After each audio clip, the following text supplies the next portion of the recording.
Boa tarde, pessoal da 703, tudo bem com vocês? Olha, vocês estão me devendo aí várias atividades, viu? Tem poucas pessoas aí fazendo as atividades e vocês podem ver lá no grupo que eu coloco a lista de quem está fazendo e tem muitas interrogações porque eu tenho realmente quase não recebido aí atividades de vocês e tem sido muito simples fazer porque eu estou corrigindo com vocês, eu leio com vocês, eu discuto com vocês as questões. Basta vocês observarem os vídeos, verem os vídeos e responderem no caderno. E aí eu tenho recebido pouquíssimo, eu praticamente não tenho recebido atividades de vocês. Eu espero que essa realidade mude e vocês possam aí fazer as atividades.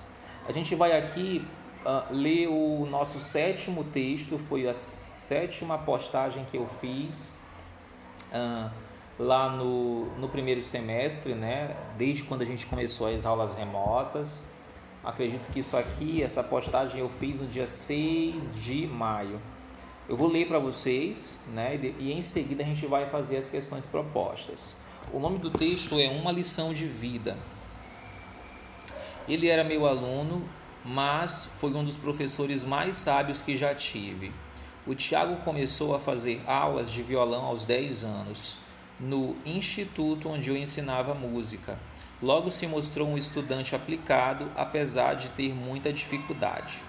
Aos 12, encantava todo mundo ao dedilhar músicas eruditas.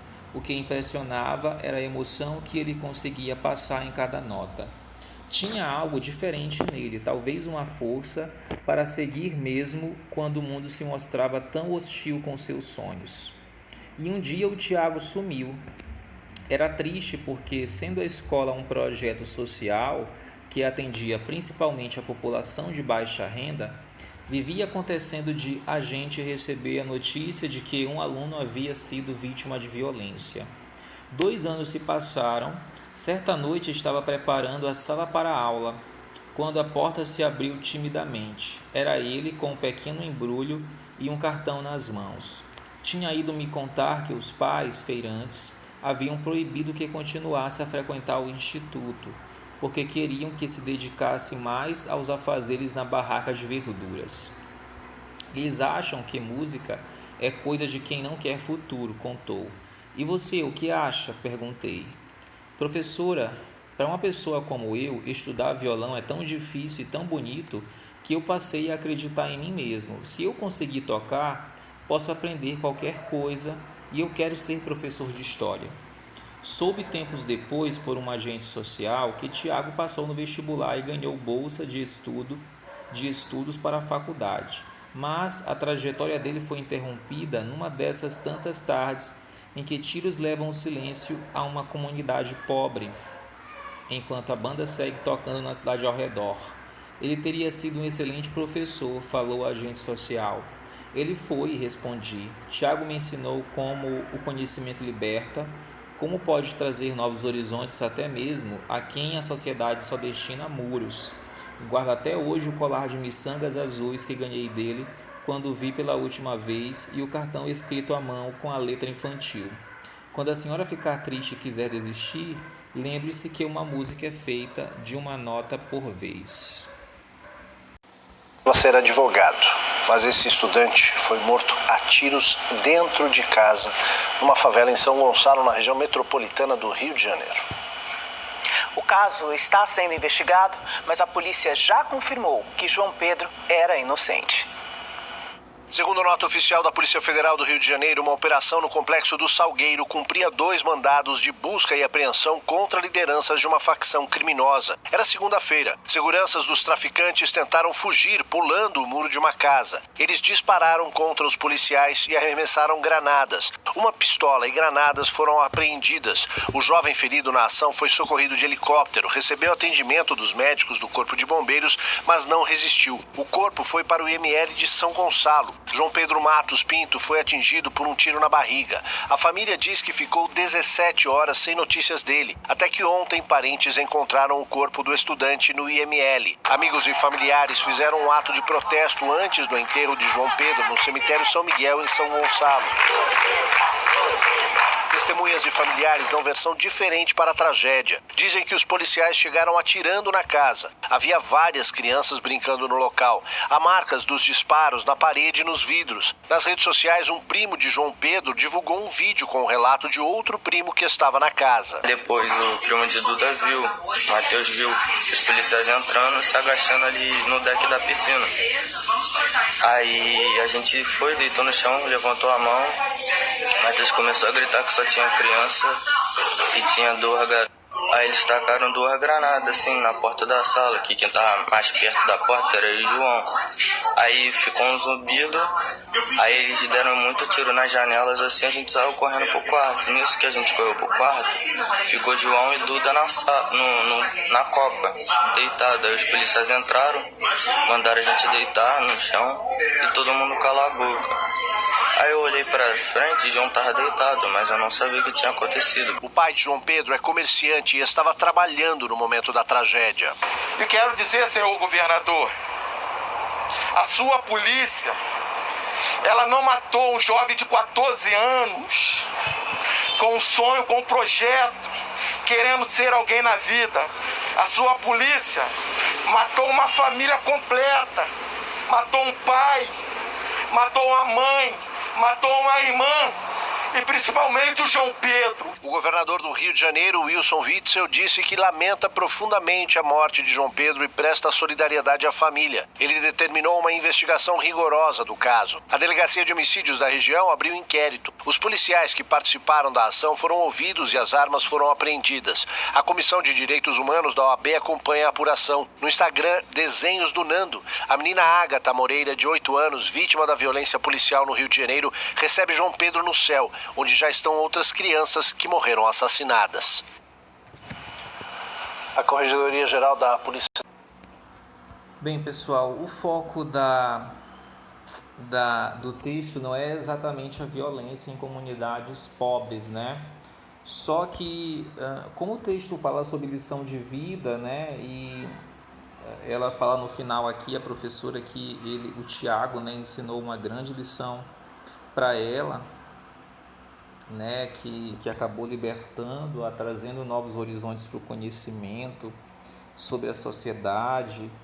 Eu decidi colocar esse vídeo aí do João Pedro porque o sonho do Tiago de ser professor de história ou de ser musicista, o Tiago do texto, né, acabou também sendo interrompido, muito parecido com os sonhos desse menino João Pedro, que foi morto esse ano, né, em um tiroteio lá no Rio de Janeiro, e de tantas outras crianças também que a gente vê, né, todos os dias, infelizmente, no noticiário, que são vítimas aí de violência. Então, por isso que eu decidi colocar esse vídeo, que é uma reportagem, né, muito recente, que isso aconteceu esse ano, para linkar aí, para fazer uma ligação com o texto Uma Lição de Vida, ok? Vamos aqui às questões. O texto Uma Lição de Vida é um editorial que apresenta o assunto principal a ser abordado na revista. A voz da editora faz-se explicitamente presente em diferentes partes. Como? Aí a gente tem que marcar aqui quais das alternativas que mostram aqui a voz da editora. Ele era meu aluno, mas foi um dos professores mais sábios que já tive. Logo se mostrou um estudante aplicado, apesar de ter muita dificuldade, mas a trajetória dele foi interrompida numa dessas tantas tardes. Então, gente, a gente pode marcar aqui como resposta nessa primeira questão, que ele quer para a gente marcar aqui, né? Qual das alternativas, quais das partes aqui mostram explicitamente aí a voz da autora? Seria aqui esse primeiro parênteses, né? Que diz assim: ele era meu aluno, mas foi um dos professores mais sábios que já tive. Aqui explicitamente se refere aí à voz da autora, da autora do editorial. Questão 2. Aponte o segmento do texto em que o verbo destacado exprime um fato contínuo. O que é um fato contínuo? É um fato que acontece sucessivamente, né? Em determinado espaço de tempo na vida de Tiago. Tiago começou a fazer aulas de violão aos 10 anos, encantava todo mundo ao dedilhar músicas eruditas, e um dia o Tiago sumiu. Um fato contínuo aqui que o texto expressa é que o Tiago era muito carismático, né? Ele era muito cativante, ele encantava todo mundo quando tocava violão. Então seria aqui esse segundo parênteses na questão de número 2. Vamos para a terceira questão. Segundo o texto, Tiago deixou de frequentar as aulas de violão. Por que isso aconteceu? Segundo o texto, é porque os pais dele queriam, né, que ele ocupasse o tempo vendendo verduras na barraca da família de forma integral, né? Então, se nós voltarmos bem aqui no texto, vocês vão perceber isso, ó. Deixa eu ver bem aqui, ó. 2 anos se passaram. Certa noite estava preparando a sala para a aula, quando a porta se abriu timidamente. Era ele, com um pequeno embrulho e um cartão nas mãos. Tinha ido me contar que os pais, feirantes, haviam, ó, bem aqui essa parte, né? Então, é por isso que ele vai deixar de frequentar as aulas.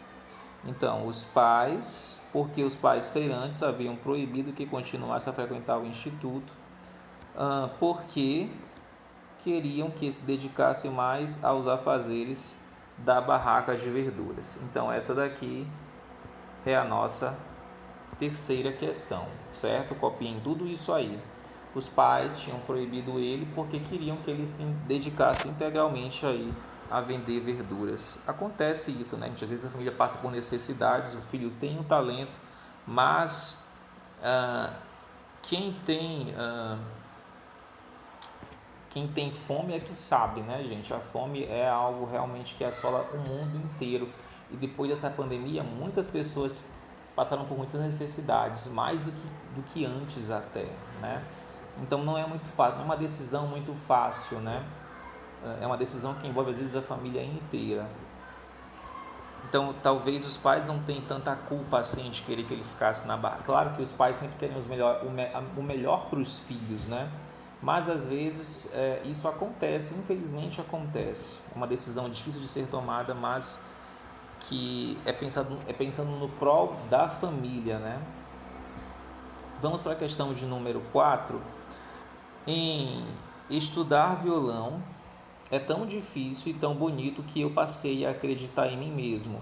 O termo sublinhado, que introduz um fato que explica, um fato que se opõe, ou um fato que é consequência. Aqui é o seguinte, ó, estudar violão é tão difícil, qual é a consequência disso aí? É tão difícil e tão bonito, né? Qual que é a consequência disso?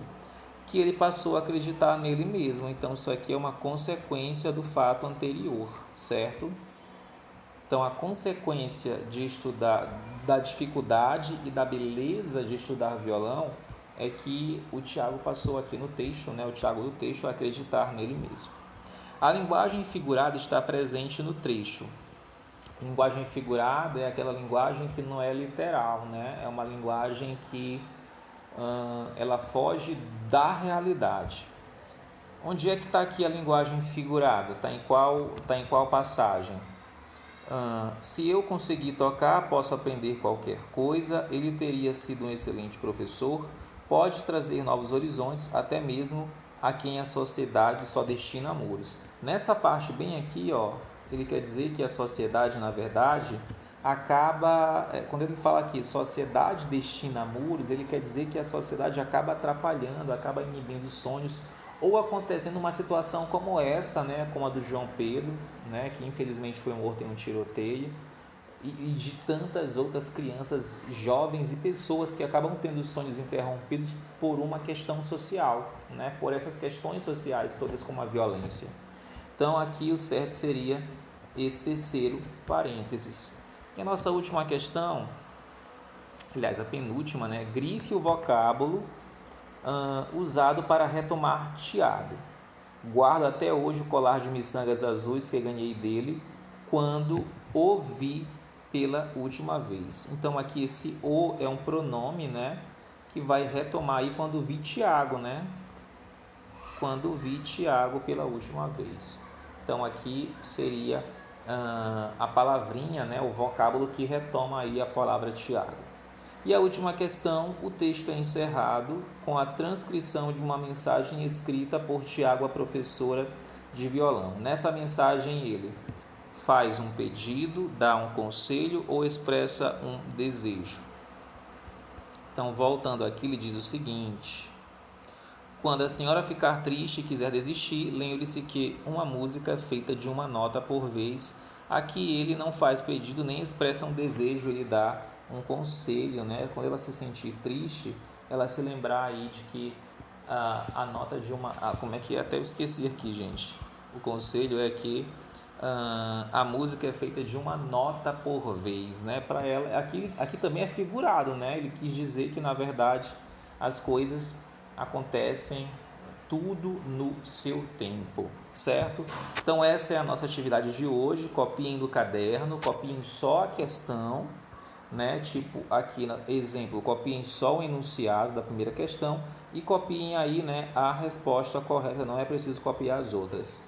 Ok, pessoal, agradeço a atenção de todos e até a próxima.